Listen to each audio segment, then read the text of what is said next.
I'm Linda Allen, and Nadia was the person whose poem I picked to do my artwork with. Ah, there it is. I knew they said they'd project it. It looks really good.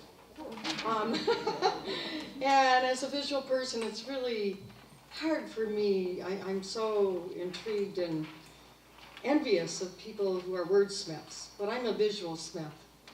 I make marks. So that's what I did. I took interpreted her words and found it a real challenge, and then edited. It's a collage, so it's a composition of multiple things, and I think I nailed it. And I think I did because Nadia bought it. So that's a true, it was wonderful. And it just was such a joy to share my visual image with her and with all of you, because that's what art's about. So thank you for the challenge and the opportunity.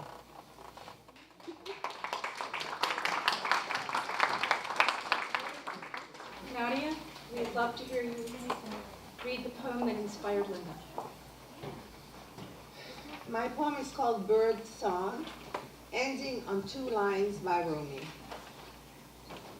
At dusk, I rush to the back porch, my date with a cardinal that thrills for me. Across the seasons, he returns with tales to tell. I whistle back his lyrics, try to match his drawl. Sometimes the little braggart tweets a sonnet, 14 notes in a row, a fast rise with a volta at the end of the octave.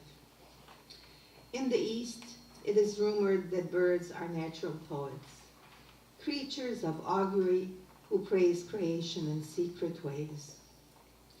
Like King Solomon, who conferred with birds, I confide, my daughter does not love me today. The cardinal sings, be glad the sun has yielded and the time of mystery begun.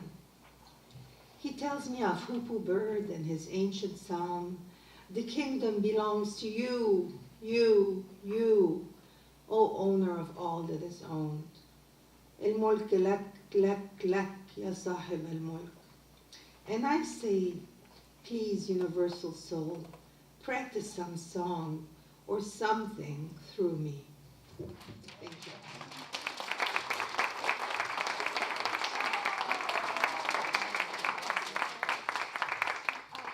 And now, Nadia, would you please read for us the poem that you were inspired to create?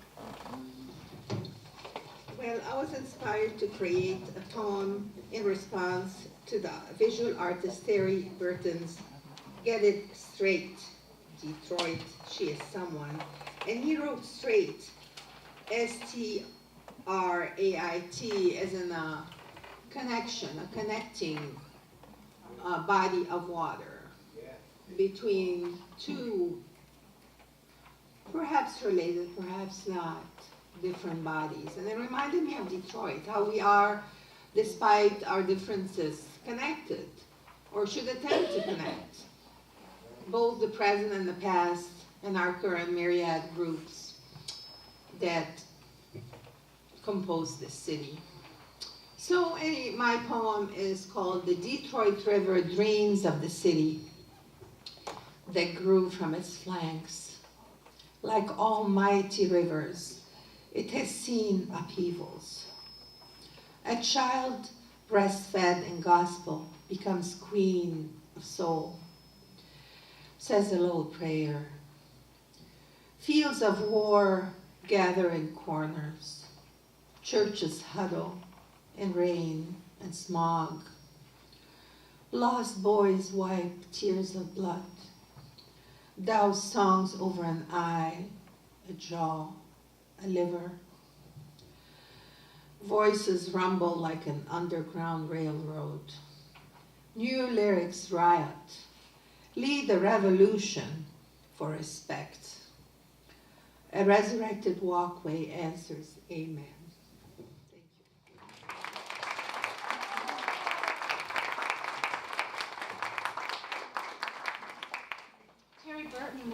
come up and talk to us about this piece.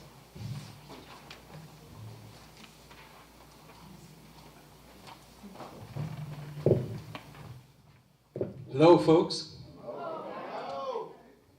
How are you doing today? Great.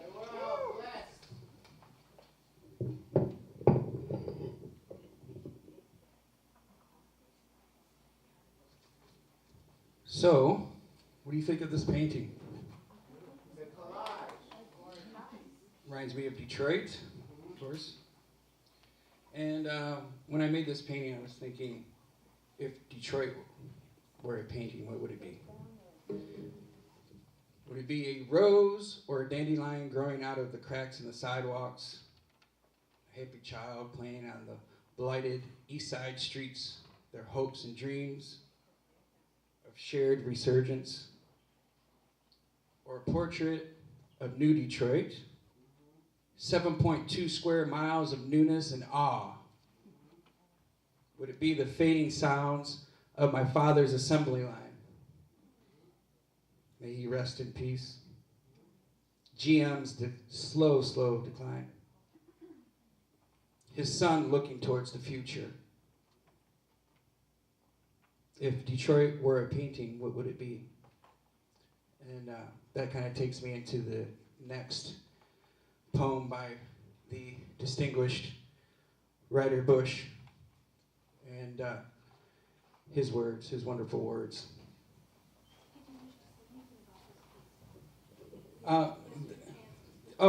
This particular piece, it's kind of like encapsulating what I just said there. I try to pick my words wisely, and just all the work that Ryder Bush does in the city of Detroit. This kind of spoke to me. The city of Detroit's made of 80% African Americans. The Black Madonna, his experience, it just spoke to me, and he can tell you in his own words. This piece called La Black Madonna, and it would not be the same without the stage presence of Bianca Marcia Naves. Big hand for Bianca Marcia Naves.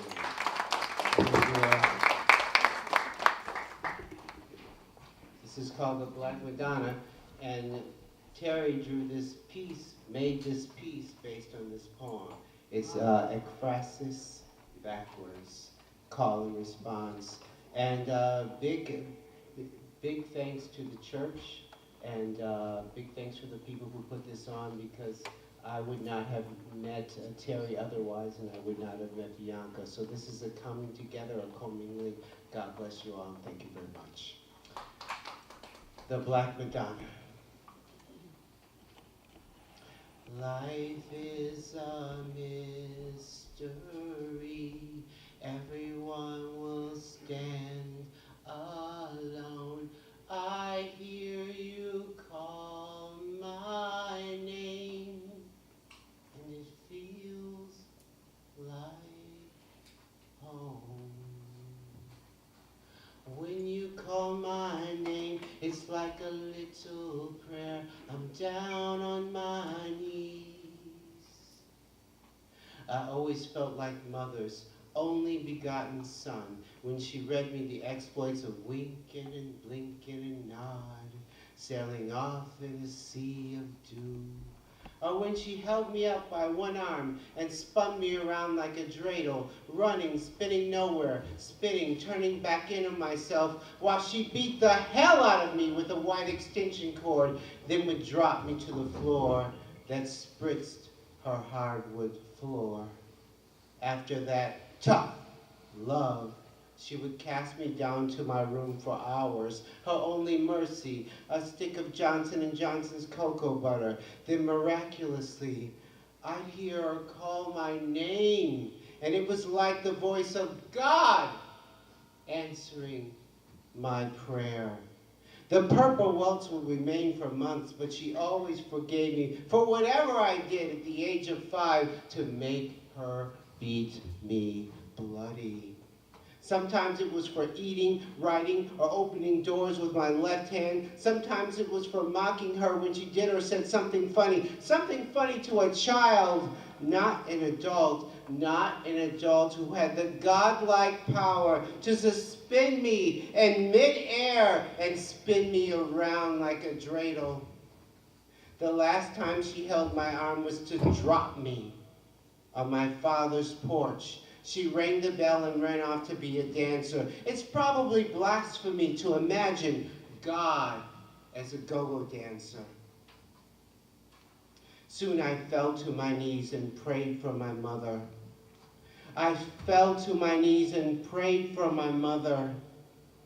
Dad didn't spin me around in box, but he liked to have a switch and a curtain rod, and he had a love for rods and whiskey, and I prayed to my mother. Soon I fell to my knees for my mother and prayed to my mother, prayed I would hear the heavens opening up and her hearing calling my name just one more time. When you call my name, it's like a little prayer. I'm down on my knees. Hail Mother, full of cocoa butter.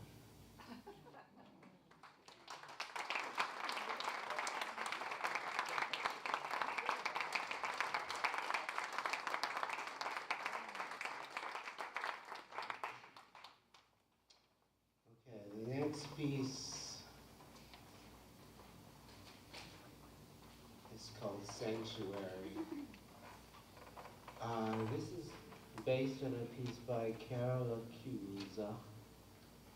Carol Accusa is an excellent painter, and I was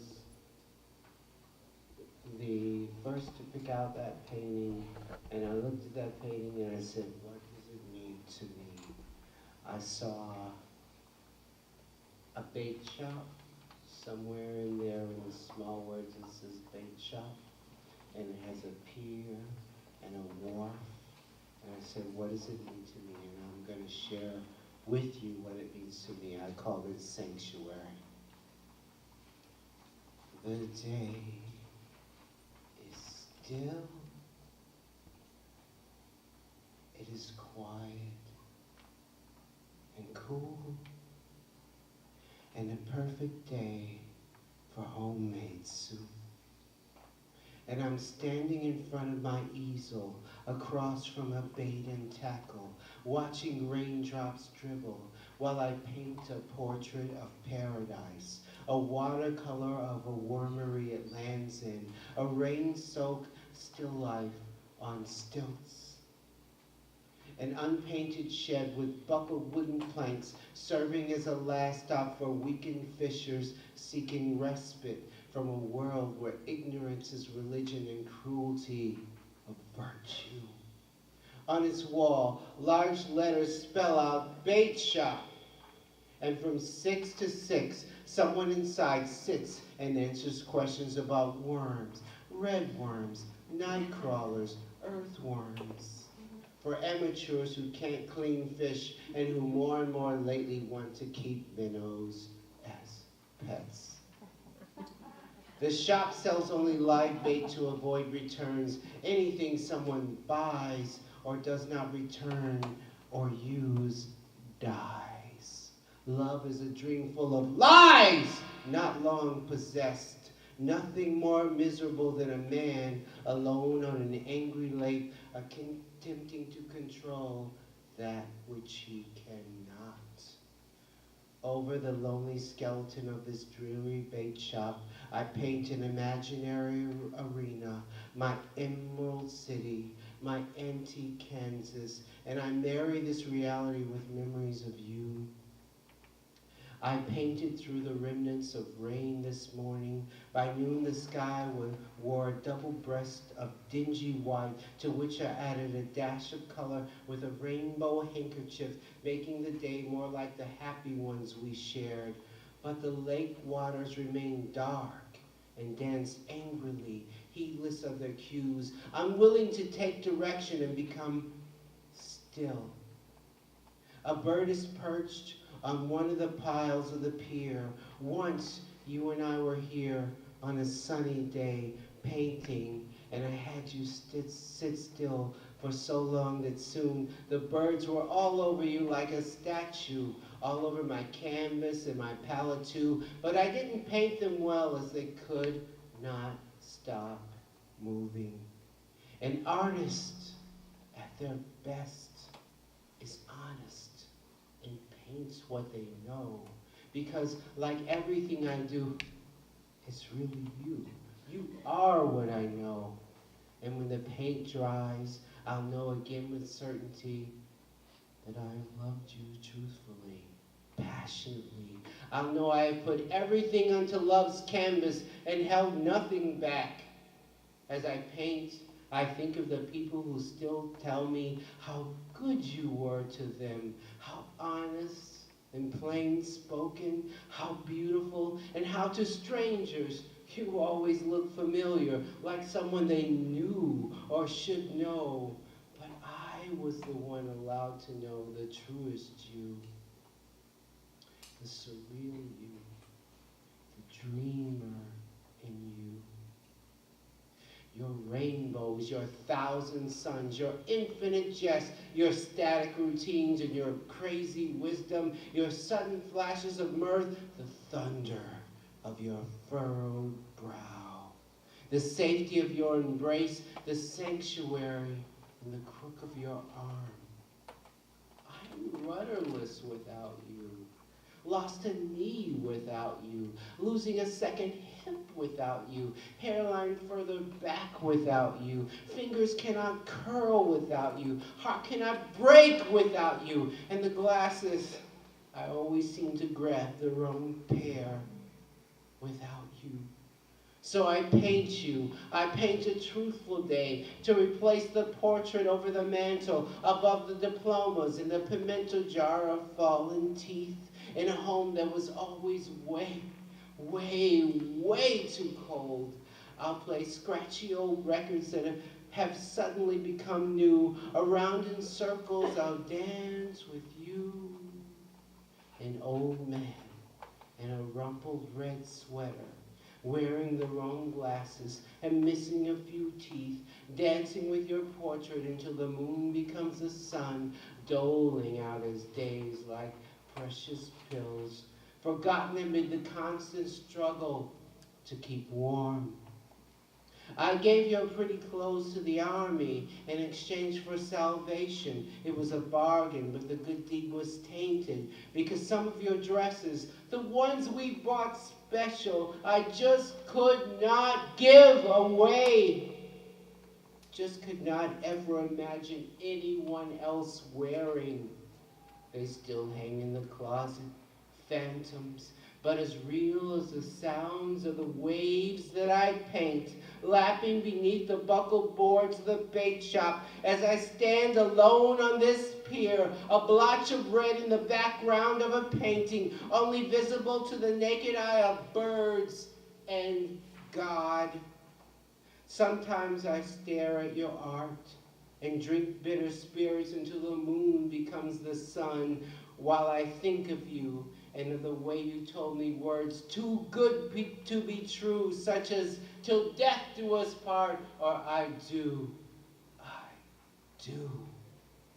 I think of the way we would nightly pick out your shirts and match your slacks, your shoes to match your dresses, the way you would clean your uppers and sew so meticulously with disinfectant wipes so I can polish them until they shone like glass.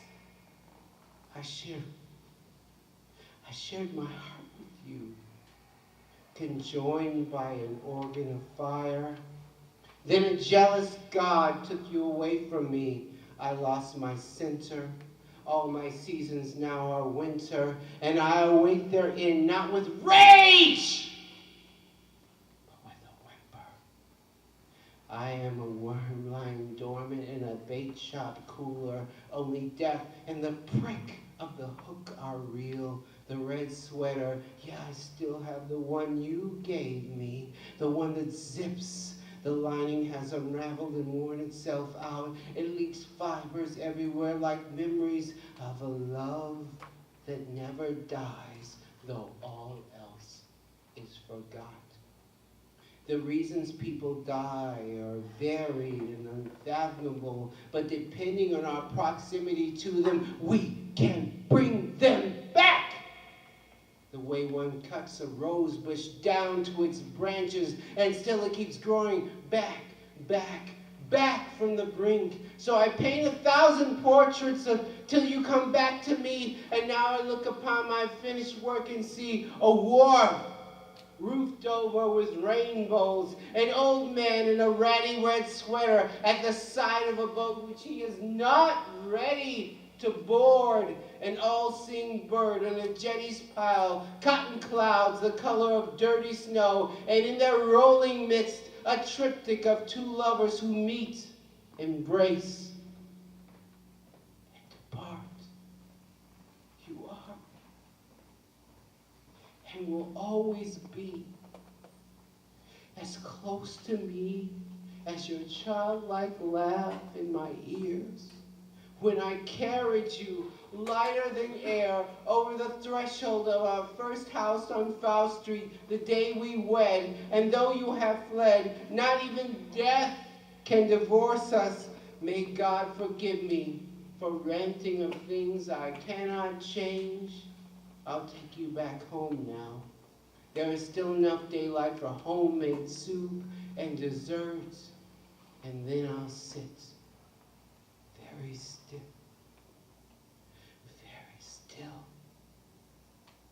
and hear you laugh.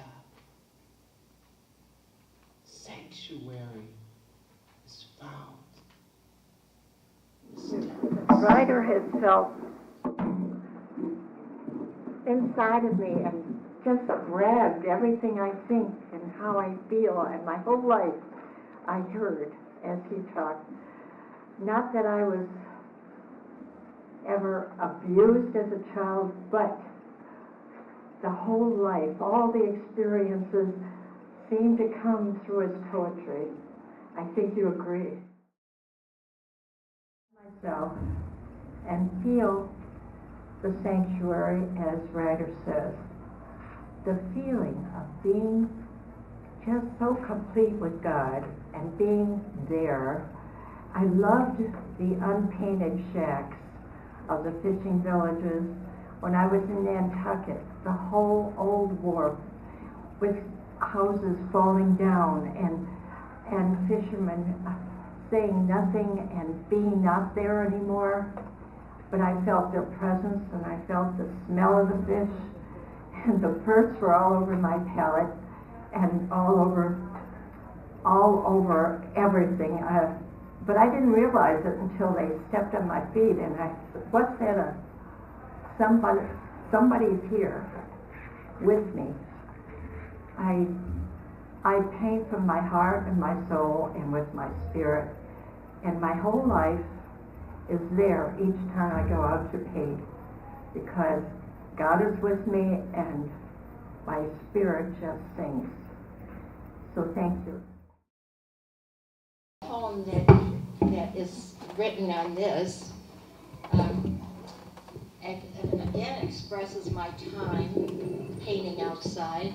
I love to be outside, and I was on the river, and the colors of autumn were so incredible. My eyes were burning, and they burned for 2 months after. I had to go to the eye doctor because the light and the color was so intense I couldn't leave. And I spent the day in this blinding color, the beauty of the maple trees and the silence all around me, and how beautiful that is to be in nature. And I hope you all enjoy nature, because it's everything there is. So Carol expressed perfectly the autumn foliage that I was writing about. When I lived in northern Michigan, I had a friend who loved the autumn foliage and who particularly liked the fragrance of autumn leaves from northern Michigan as they burned.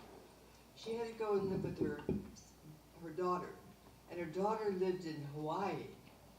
So each autumn, I would gather the leaves, I would put them in an envelope, and I would send them over to her, and she would take them to a beach in Hawaii and burn them and enjoy the fragrance.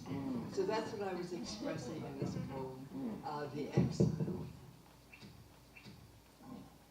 Gathering leaves on an autumn day, maple leaves banded and striped, speckled and spotted and claret and scarlet, and crimson and flame, doubled in the lake's reflection, I mailed them to a friend in Hawaii, exiled by sapphire and azure sea. She carries the leaves to the beach and burns them, breathing the autumn of a land far away.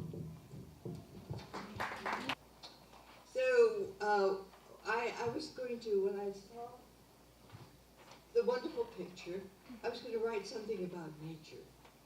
But on my way home from seeing it, I saw a mother and a father pedaling along on their bike, and just behind them their daughter, pedaling as fast as she could.